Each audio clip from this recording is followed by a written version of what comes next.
Everybody, Black Ninja 797 here, and welcome back to another Left 4 Dead 2 ranking video. And today's video, we are finally ranking all the Left 4 Dead 2 versus maps.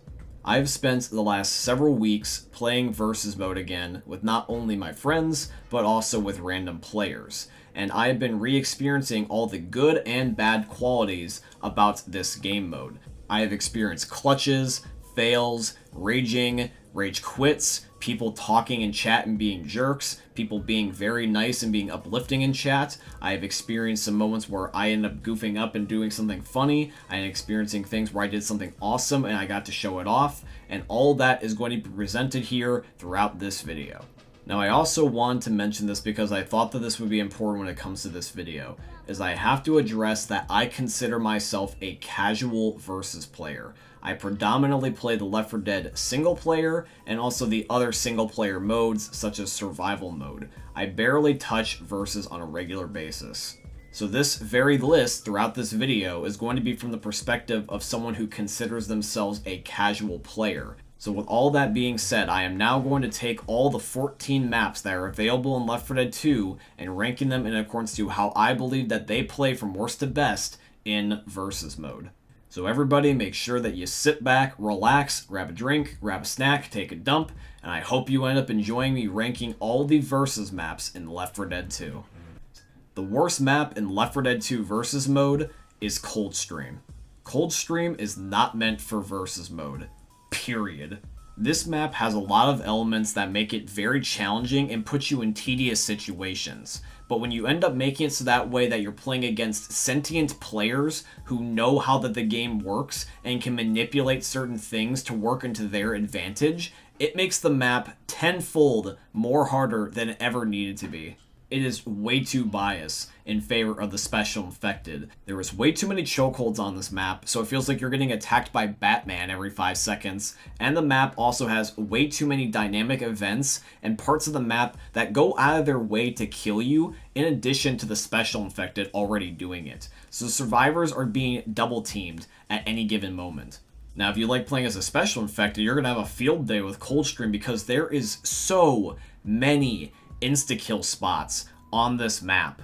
There is the tower. There's going to end up being the flowing water on Chapter 2. There is going to be pretty much the entirety of Chapter 3 with before and on and getting off of the bridge. And then finally the waterfall on Chapter 4. Even if you didn't die immediately upon impact, you could pretty much very easily die a few seconds later if a charger were to hit you off of any of these surfaces. It's way too easy to get killed by a special infected on Coldstream.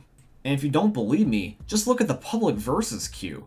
There is no games of Coldstream pretty much at any given time. It's just the same few maps over and over and over again. Now, I know that this map was approved by Valve, but it was one of the 2 maps in Left 4 Dead that wasn't created by Valve, which means that it ends up showing quite a lot, actually. I like Coldstream as a single-player map, but only as a single-player map. Coldstream is a map that I can look past its flaws because I like the vibe of the map, and I also enjoy parts of the map that not a lot of players like because I find them as a fun challenge. They're things that I personally enjoy. But specifically for versus mode, this map is just not fun. It's just not. Alrighty guys, so now we are moving on to the next map in the list, and this is going to end up being Blood Harvest. Now, I already don't like Blood Harvest as a map. In fact, actually, referring back to my ranking maps video, I ended up putting Blood Harvest as the 3rd of the very bottom. Now, originally within that video, the only 2 maps that I ranked worse than Blood Harvest was Crash Course and Hard Rain. So why am I putting Blood Harvest lower than both Crash Course and also Hard Rain in this video in comparison to that video? This might be an oversimplification, but this is the best way I can describe it. It's just not fun. There are certain elements in these maps that make them just good maps. Not even necessarily for a specific game mode, but just in general. And Blood Harvest does not have those qualities. And because Blood Harvest is lacking these good qualities in the original campaign, it means it's also going to leak, therefore, into every other subsequent game mode that this map is featured in. So what's wrong with Blood Harvest? Number 1, the map is boring. The only thing that this map has in terms of significance is that it's the last map that is on the disc of Left 4 Dead, and in the campaign you get rescued by the military. That's it. If those two things were not a factor about this map, the map would fall into a state of irrelevancy. The map is gray and dull, it takes place in a boring-ass forest and a boring-ass farmland. There's no unique, fun panic event or dynamic event. In fact, actually, the panic and dynamic events about this map are either boring or just flat out annoying. Speaking of which, this leads into a perfect segue into talking about one particular part about Blood Harvest. And it's going to be this part right here. Fuck this crop maze. This crop maze is unfair. When you try to get into this crop maze, you have to walk past some crows, and no matter what you do, they will get angry and they will alert zombies to your position, and there's nothing you can do about it. And I have been playing Left 4 Dead for several years of my life, over a decade at this point, and I still, to this day, cannot easily find my way out of this damn crop maze. No matter how much I memorize it, I still get lost. And we haven't even talked about the special infected. Oh no, we have not. So get this. The special infected can still use their wall hack ability and see you through this crop maze. And you cannot. So therefore, you're not only being attacked by all the common zombies you just alerted from pissing off the crows, but you are now surrounded and can be jumped from a 360-degree angle at any point by any of the special infected lurking in the shadows. You will never question the way a piece of corn looks more in your entire life, because you assume that a special infected is looking at you all the time from every direction. If you manage to be one of the very lucky few teams that can get through this and just get to the farmhouse, you are at a massive advantage in comparison to the enemy team, because it takes a while to get through this maze. But once you get through it, it's very easy to navigate the rest of the map because it's a part of the finale, so all you gotta do is just camp at the farmhouse at that point, and you can see. But if you don't get past that part and you get stuck there and die, to try to make a comeback for the rest of this match will end up being a make it or break it level for you. Okay, so now we're moving on to another map. We're finally ranking one of the two maps you expected me to rank at some point towards the beginning of the video, and this is going to end up being Hard Rain. Now, I have said this before in countless videos, but it must be said. Never, under any circumstance, should you die in a video game because of a lack of sight. Ever. Now look, I know that there's going to be some people in the comments that are going to defend Hard Rain and say it is not that bad. And to those of you that are going to say that, I respect your opinion. It's nothing about you. It's just a personal opinion of mine about my experiences on this map. But I must ask you this also. Do you guys just enjoy not being able to see all the time? Because after the first two chapters, that's just this entire map. It's just not being able to see. I understand the map being able to kill you with dynamic events in unique ways, such as, for example, making a trap here so that way you can fall off of a cliff, or make it so that way a tank can spawn and crush you with a rock randomly. I understand that, but the resulting cause of my death in a zombie apocalypse should not be from water.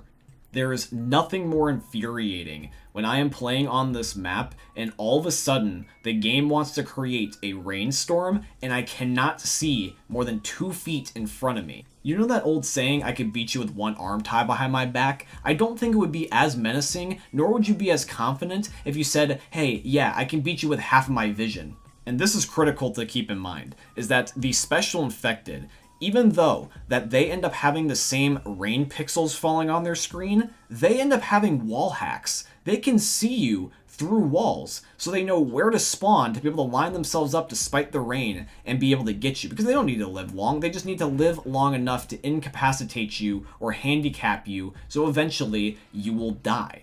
Now, if I have not convinced you at this point that that is all unfair and definitely biased towards the special infected, let me bring up one more key takeaway.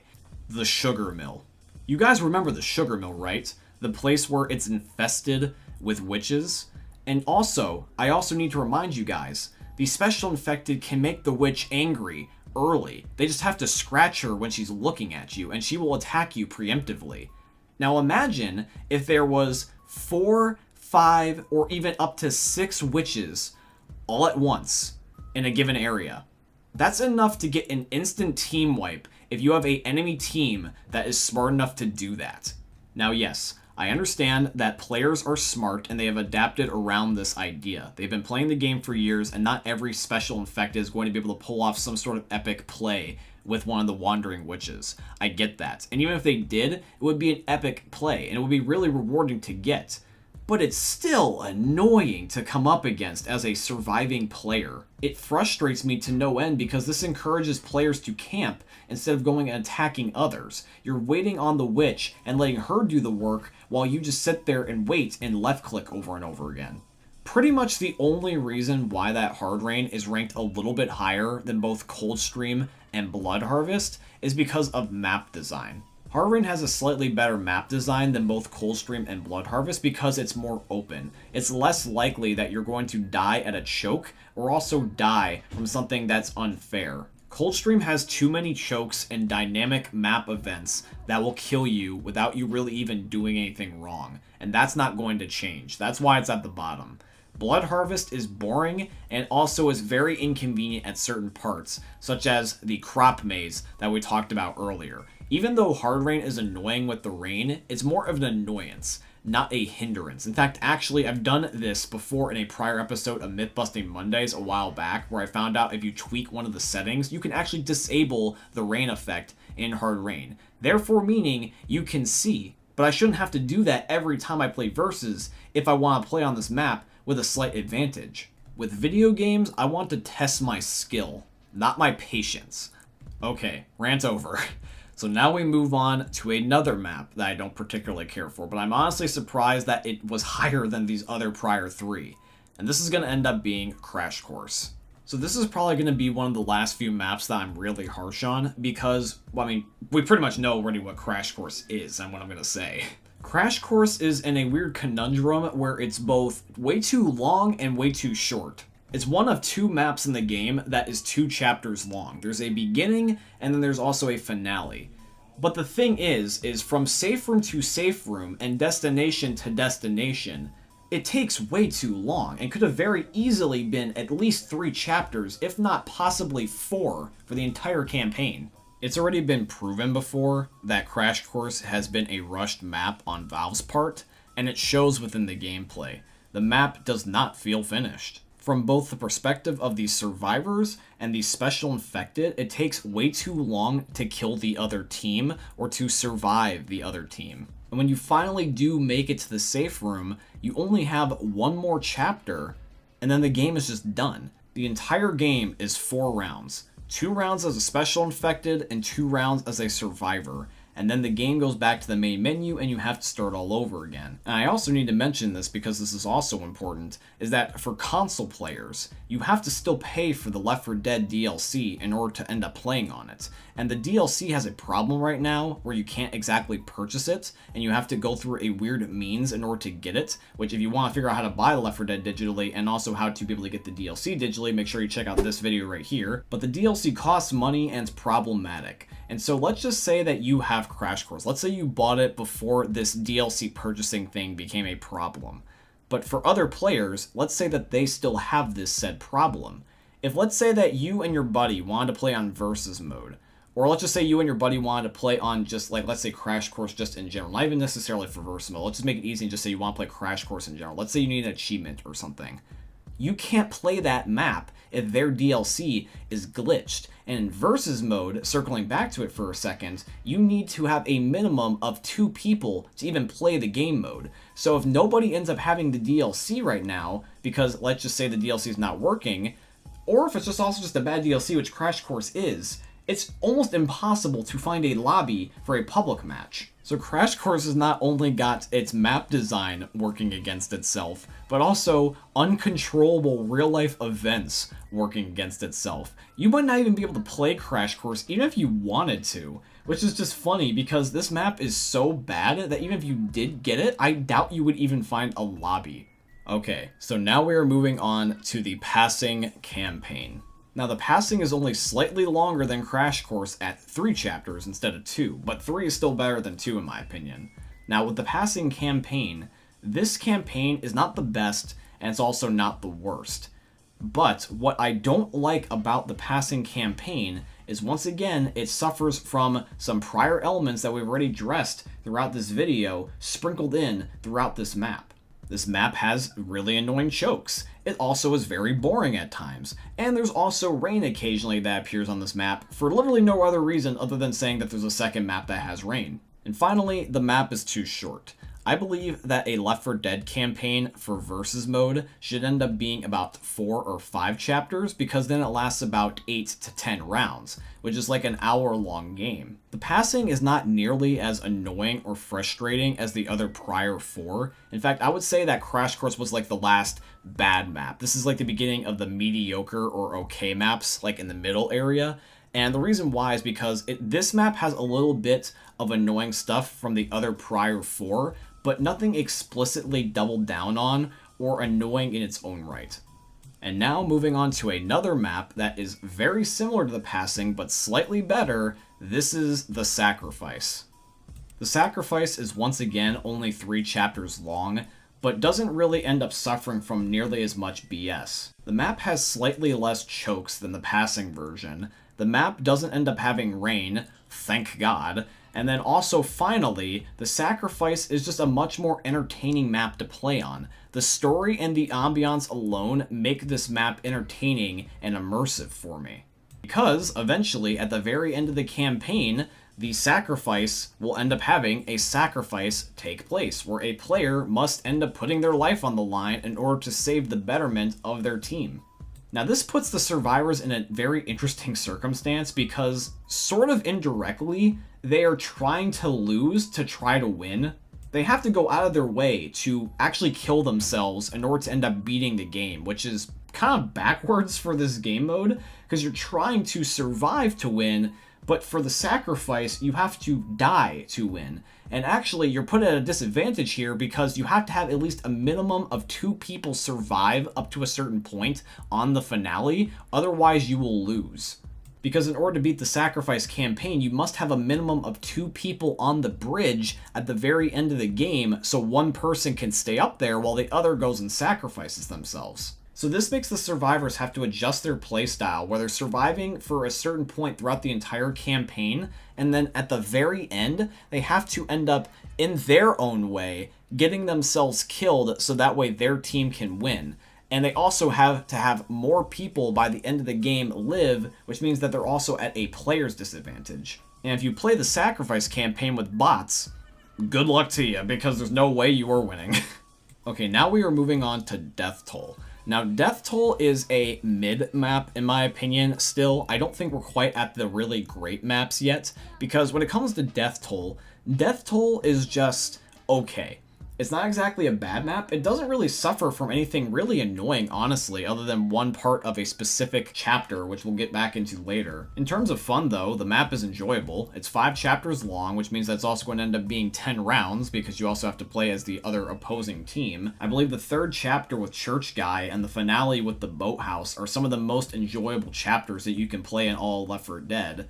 But there's one glaring issue about Death Toll that just makes it not quite a great map. And that's going to end up being a panic event in Chapter 4. Oh, you guys are going to love this one. You guys remember the forklift panic event? Oh, this one is nasty. This one is just mean and frustrating to play on. If you are playing this panic event, you have to go balls to the wall to get to the safe room, because the exact moment that you end up starting that forklift and it crashes down and alerts the horde, you have to book it. If you down, you are screwed. Because what happens is that you have an endless horde that is coming after you. And the layout of this area in particular is somewhat strangely difficult for no reason other than just being difficult. Because you have to bob and weave and go through windows and up a staircase and back around again. And then finally you can then get into the safe room, which is blocked off by a fence. So why did we have to do all that? Why couldn't we just had just a straight shot for how many zombies are coming at us, like Valve? Like, why couldn't it be made easier? It's like Valve had a meeting where they were like, hey guys, we need to discuss versus maps. Death Toll is way too easy for the survivors. And then one guy in the back just goes, hey, what if we just decide to fuck them over at the very end of the map? We could end up making a little crisscross maze for no apparent reason. That's a great idea, Bill! It just gets way too difficult all of a sudden for no reason. It's just like smooth sailing, and then all of a sudden it's just like crapshoot right at the very end. It's not even exactly even easy for the special infected either, believe it or not, because it's a maze for them to navigate too. There's really not any good areas to climb around in this specific part. You can't really go up those little climbing yellow hand signal things that are on the walls. You have to go around the entire maze like the survivors do. So you're also equally as lost as them. And so you end up meeting in this weird intersection thing in the middle, and you're all just going at it in this one corner over and over and over again, and no one can really exactly seem to kill each other until somebody messes up just enough that they manage to end up either killing you or they sneak through and they get to the safe room. I don't know why that death toll is like this in this one chapter, but the rest of the map is fine. The rest of the map is just mid. There's some really decent parts with Chapter 3 and the finale, and I think that Chapter 1 and Chapter 2 are a little bit boring, but at least they make sense.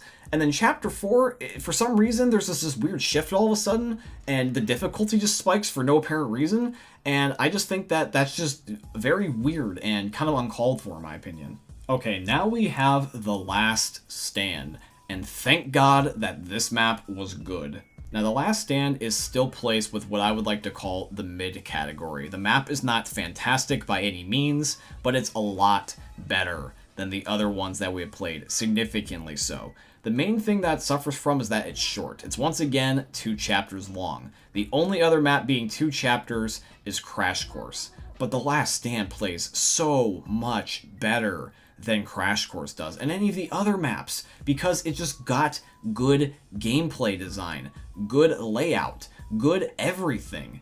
This was the first map that we have had since Coldstream. In 8 years, we haven't had a single new map for Left 4 Dead, so everybody was putting a lot of hopes into this map, and they delivered. The mods and also Valve worked together to make a very enjoyable experience for not only one game mode, but several, including their other main game mode, Versus. Let me just briefly list off some of the qualities that I like about The Last Stand. Number 1, it's perfectly balanced for both the special infected and the survivors. It's not lopsided for one or the other. Number 2, this map is genuinely enjoyable to play on, and it's not even canon. I even have a sense of nostalgia because of the fact that this came from survival mode in Left 4 Dead 1. You can very easily find all the new content from the Last Stand update in this map, because there's preemptive drops that you can end up getting, where you can end up finding some of the Last Stand guns. You can find some Easter eggs. You can also end up getting the secret golden crowbar melee weapon, which is able to be easily accessed on this map. There's even some slight changes, such as, for example, the special infected music for the tank has got this rock and roll vibe to it, and it's awesome to listen to. And one of the things I thought about later on, as this map kind of got older and I got used to it over the last 3 years, is that I kind of enjoy it being on the shorter side, to be honest. Think about it this way. The other really good Versus maps for Left 4 Dead are usually 4 or 5 chapters long. Meaning, if you played from the very beginning to the end, it's 10 rounds, and you have to play for about an hour's worth of your time. Whereas with The Last Stand, it's 2 chapters, or 4 rounds if you play from beginning to end. Which means you're really only at the very most playing up to like a half an hour, I would say. And that means that the games go by a lot quicker. So if I want to, I could be like, hey guys, do you want to play some Left 4 Dead? And they were like, oh, sorry, I'm kind of tight on time. I was like, wait, hold on, guys. We don't necessarily have to play the Parish or Dead Center or something. We can just play The Last Stand. We can get this done in 20 to 30 minutes. And they could be like, okay, sure, why not? And it gives me an excuse to be able to play with some people. These are the very things that make me enjoy The Last Stand. The map, like I said, is mid, but it's a really, really good mid. And I think that this map could have been a lot better. It was just a bit longer. Now, yes, I gotta also keep in mind realistically that if we were to do that, it might have also made the map a little bit worse. So I rather would have it be 2 chapters long or 4 rounds for Versus and end up going by really fast and being good, than end up being longer and being like Crash Course or something where the map just does not play well. Okay, now for this map, this is going to be one of those maps where I was surprised with where it ended up, kind of like how that we had Coldstream being at the bottom at the beginning. But this is going to be a welcome change, and this is going to end up being Swamp Fever. In hindsight, the more I think about it, I think I was just a little too harsh on Swamp Fever over all these years. Some of the points that I complained about with this map were definitely valid complaints, but I think I amplified those too much based off of similarities to other maps that I dislike more. The main thing I said that I didn't like about Swamp Fever was the water, but the water really isn't that intrusive, and I was comparing it way too much with my feelings of the rain blocking my vision on, for example, things like Hard Rain, and I think that that made it so that way I kind of had a little bit of a blind bias towards Swamp Fever. Because playing it in Versus mode, when you get to play as the Special Infected and also have to play slightly differently when you're playing as a Survivor, it's honestly not that bad. Playing Versus mode on Swamp Fever gave me a newfound respect for the map. I always just thought that the map was okay or slightly under average, but in comparison to some of these other maps that I thought were pretty solid and then playing them in Versus, I realized in hindsight that Swamp Fever generally does have good game design. It's not my favorite map of all time, but I do like the way that the map flows. There's no annoying features really in hindsight. It's a little bit gray and damp, which I don't like, but that's kind of what you would get with a swamp map.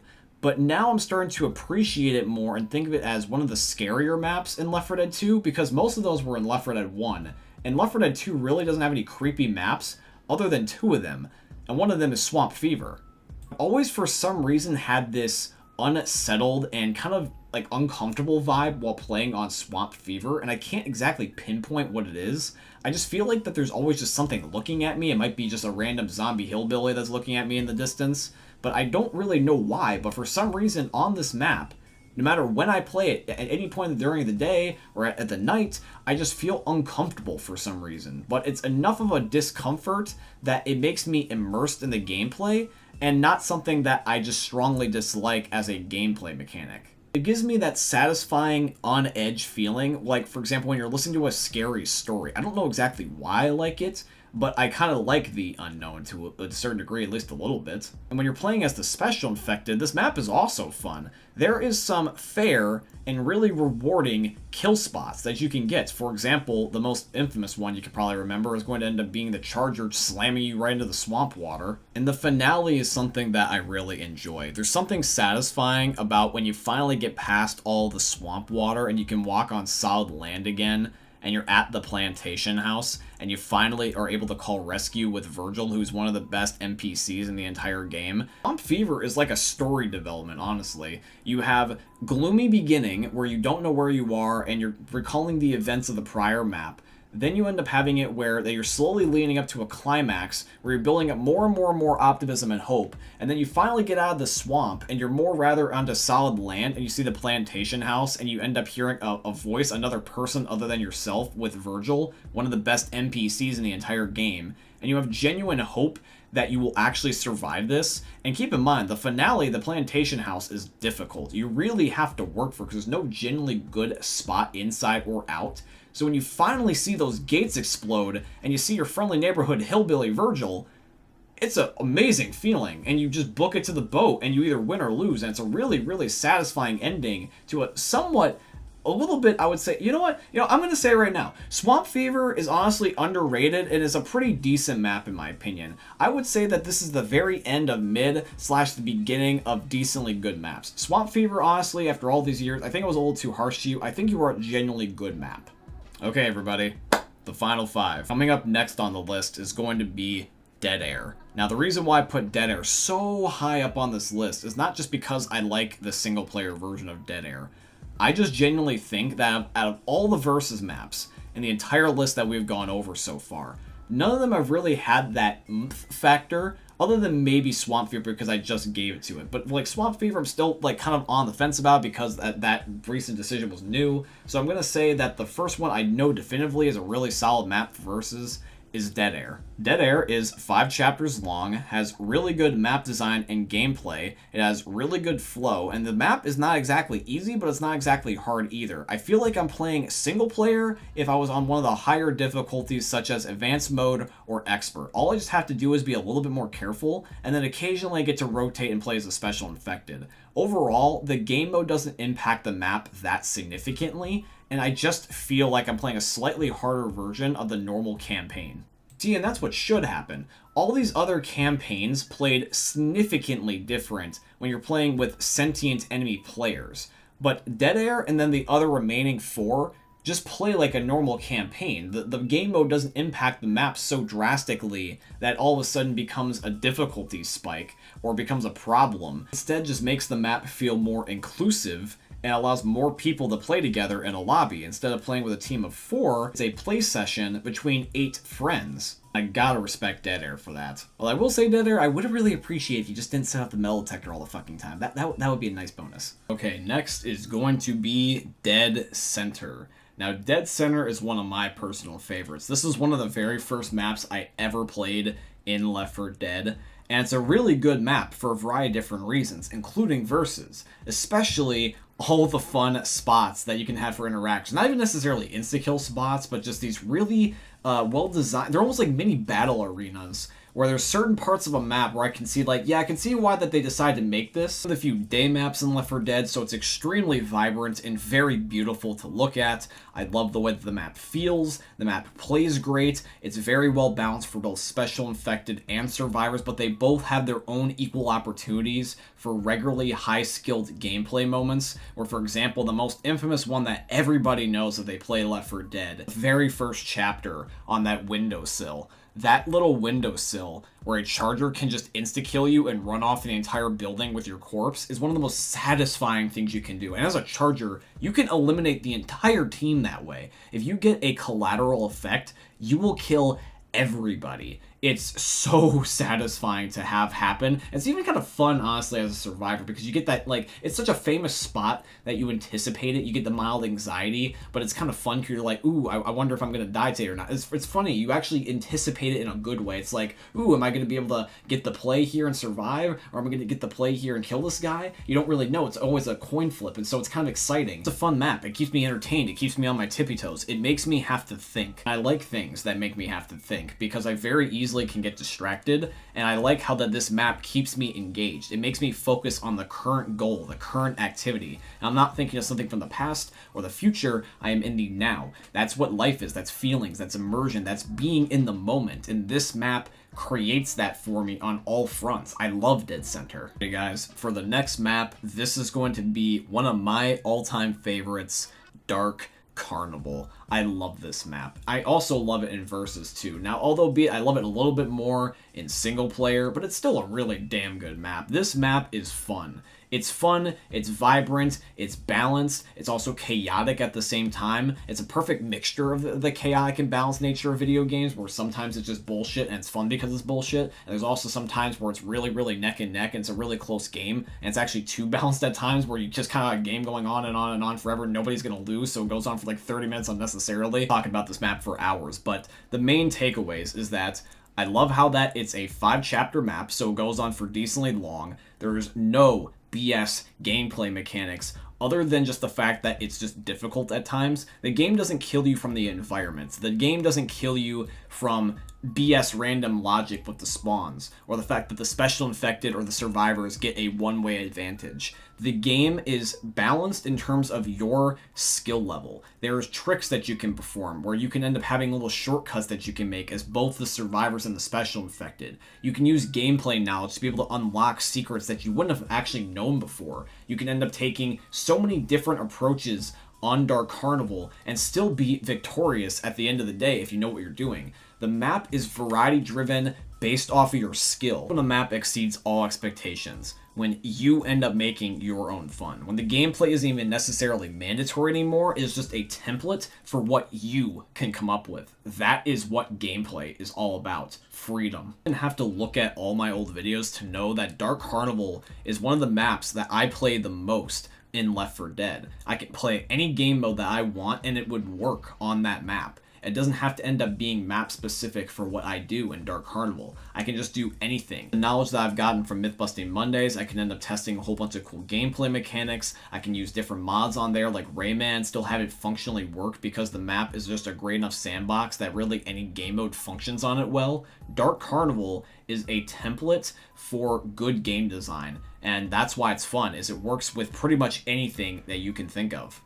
Guys, this one here is a fan favorite, and it's definitely a favorite of mine. This is the Parish. I love this map. It is so close to being a perfect map It's got incredible story, incredible gameplay mechanics. It's perfectly paced. It's got skill gaps. It's got chaotic moments. It's got some BS funny things that you can do because there's some glitches that are still left in the game, which is such a better on-disc ending map than Blood Harvest ever was. I love the Parish. It's a top 2 map for me in all regards, not only in versus, but just in the base game. The Parish is one of the best video game things that you can do ever. Absolutely adore the bridge finale. The bridge finale is one of the only few running finales. You don't camp. You have to seek out rescue. It's not coming to you, you have to go to it, otherwise you will lose. And that's fun. You have to actually put yourself on the line in such a risky situation to be able to seek out your rescue. Holes in the middle, there's death ledges on the sides. There's also the possibility that a tank can end up hitting a flying car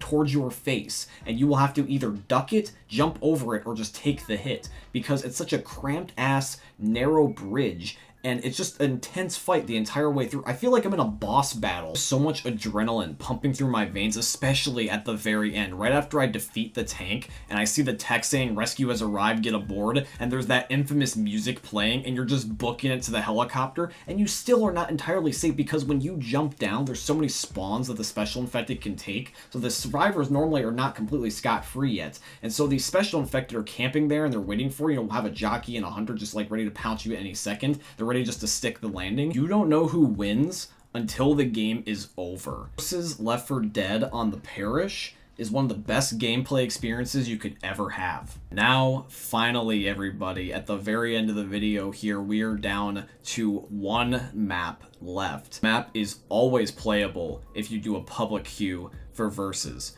Everyone knows it, everyone loves it, and it's the starting ground for everything that Left 4 Dead stands for. Gentlemen, this is No Mercy, the best and a perfect map for versus mode. No Mercy is a perfect zombies map. It feels like I'm playing in The Walking Dead. I'm in an abandoned city at night. There is nobody around. I'm in a populated area that's somehow now just crawling with zombies and no other human beings left other than the people that I am standing next to. And these special infected that are running around trying to kill me are also super intelligent, smart players that have been playing the game for decades, so they know how to whoop my ass if they really want to. So I need to equally as much whoop their ass. And so it's a really good neck-and-neck fight for survival. This map very rarely ends up having landslide victories, so it's constant back and forth. One person wins a round, another wins a round, and they're going back and forth and back and forth and back and forth, and then finally you have the finale on the rooftop of No Mercy Hospital. Playing on this finale leads to some epic fucking shit. People will end up doing anything to kill each other. Chargers will charge off of the map trying to get you. Survivors will pull off bunny hop tactics that you will never seen before and think that they're superhumans and can actually fly. People will end up bringing out the best qualities in each other during this. It looks like a giant UFC fight that is in the neck-and-neck battles of the final round taking place. Only God knows who will win this game, but I can tell you this, is that regardless if you win, lose, if you get an epic clutch in the game, if you get kicked from the game, if you disconnect from the game, if you end up managing to meet somebody and they become your brand new best friend in the game, you at the end of the day are doing one thing: making memories. And that's what life is about, feelings and memories, and you will always do that on No Mercy. There's nothing wrong I can say about No Mercy. I honestly think it's perfect. I literally have nothing bad to say about No Mercy. The only thing I can just say is that I wish I played more of it sooner. Genuinely. It's one of the few video game things that I am purely blindly nostalgic for, but even recently I have been having some epic memories having on there. So I don't even know if it's entirely nostalgia. I just believe that this is a great video game template for something that you can do, that even if it's just one map for one game mode circumstance, it's enough to want to make me keep coming back. I love playing versus mode on No Mercy. It's one of the best gaming experiences that I've ever had in my entire life. But yeah, guys, that is going to be it here for today's video, and I do truly hope you guys ended up enjoying it. If you did, please consider dropping a like, comment, subscribe, follow, and all that beautiful stuff. I had to play so many versus games over the span of several weeks and end up dealing with vote to kicks and disconnects and people talking shit. So I had so many crazy things set me back, but I also had a lot of fun. And I wouldn't have been able to do it without the help of my friends. So I just want to give a shout out to everybody that played versus with me. So shout outs to Dan/Dr. Zed, Glabursko, Drages, Tyler. All of you guys have been very helpful, especially given in this particular circumstance, because I wouldn't be able to play a versus game on some of these maps without you guys because nobody plays them. So thank you. I just want to say thank you so much. I wouldn't be able to make this video without you. And thank you to the viewer that has watched all the way up until this point. You're the reason I make these videos and do what I do, and I just want to say thanks. So yeah, guys, as we wrap up the video, I just want to say once again, I do truly hope you guys ended up enjoying it. If you did, just one last time, please make sure you drop a like, comment, subscribe, follow, and all that beautiful stuff. But yeah, guys, I hope you end up enjoying seeing another YouTube video from the most unique YouTubers you're ever going to see. Thank you for watching, guys. I love all of you, and peace out. Hey, meme lords, Jesus here. And you better have enjoyed that video there by the eternal god Daddy Ninja. You should probably subscribe too, or the mighty Moab will come for your balls. If you enjoyed the video, you might like it too. And give me the memes. Flash, bang, boom!